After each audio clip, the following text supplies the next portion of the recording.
Selamat datang dalam channel Warga Berdaya yang mengupas segala kegiatan ekonomi produktif yang ada di tengah masyarakat kita. Kali ini kita akan membahas topik budidaya ikan dalam ember. Masih ingat dengan video yang sempat viral tentang budik ber atau budidaya ikan dan kangkung dalam ember yang sempat viral pada beberapa waktu lalu? Terlepas dari berbagai macam pendapat yang ada, video ini sukses untuk membuat banyak orang tertarik untuk mencobanya. Selain itu, berkah dari viralnya video tersebut juga menjadi rezeki para penjual bibit lele, karena kemudian banyak orang mencari bibit lele untuk budik ber.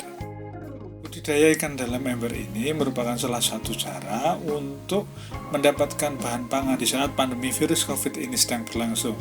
Hal ini karena pangan merupakan kebutuhan pokok yang diperlukan manusia untuk bertahan hidup. Maka tidak ada salahnya jika setiap orang memiliki semangat untuk menjaga ketahanan pangan keluarganya dengan caranya masing-masing.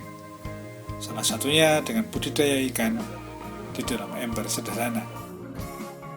Berikut ini merupakan 5 tips budidaya ikan lele sederhana yang dirangkum oleh channel Warga Berdaya berdasarkan pendapat para praktisi budidaya lele.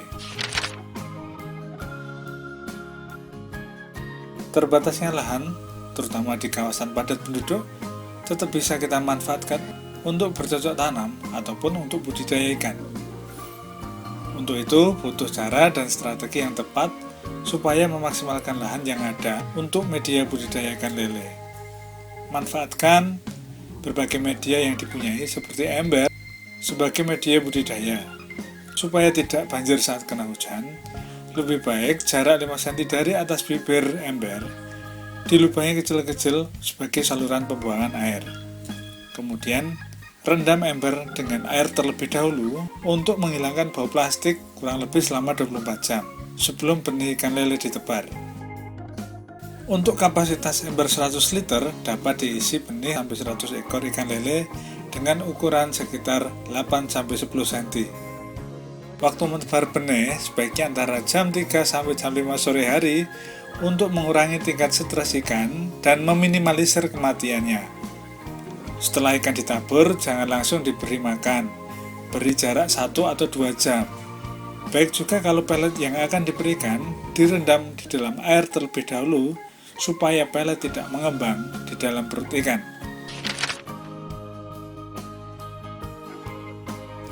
Di dalam budidaya ikan sederhana ini, pemeliharanya relatif mudah. Berikan makan ikan tersebut 2-3 kali sehari dengan porsi yang cukup. Sebab jika ikan lele kekurangan makan, ia akan menjadi kanibal dan memakan temannya sendiri. Jangan juga berikan pakan dalam jumlah yang terlalu banyak dan tidak teratur. Hal itu dikarenakan sisa makanan akan mengendap menjadi amonia dan bisa menjadi sumber penyakit bagi ikan tersebut. Di dalam pemeliharaan ini, kita harus jeli melihat perkembangan dari ikan lele. Kita harus bisa memastikan bahwa ikannya harus selalu sehat dan bebas dari penyakit. Nah, tentu kalau ada tanda-tanda penyakit, maka harus segera untuk diobati. Mau tahu apa saja penyakit ikan lele yang sering terjadi? Nantikan video lain yang akan mengupas secara khusus tentang berbagai penyakit yang sering terjadi pada saat budidaya ikan lele.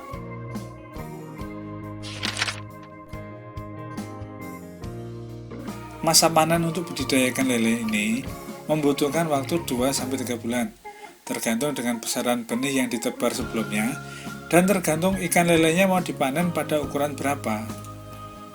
Bila dirasa cukup, maka kita bisa langsung memanennya. Kemudian kalau kita mempunyai beberapa ember untuk budidaya, bisa juga kita sortir ukuran ikan lele terlebih dahulu. Kita pisahkan yang besar dan yang kecil, sehingga untuk yang besar bisa kita langsung konsumsi, sementara untuk yang masih kecil bisa kita pelihara dengan ukuran lele yang hampir sama besarnya. Jadi demikian 5 fase budidaya ikan lele di dalam ember. Tentu kita bisa memodifikasi teknis budidaya sesuai dengan kondisi dan kemampuan kita masing-masing.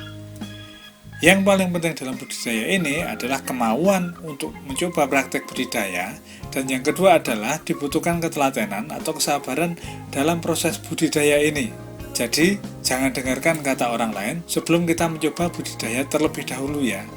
Selamat mencoba, semoga sukses selalu dan salam warga budaya.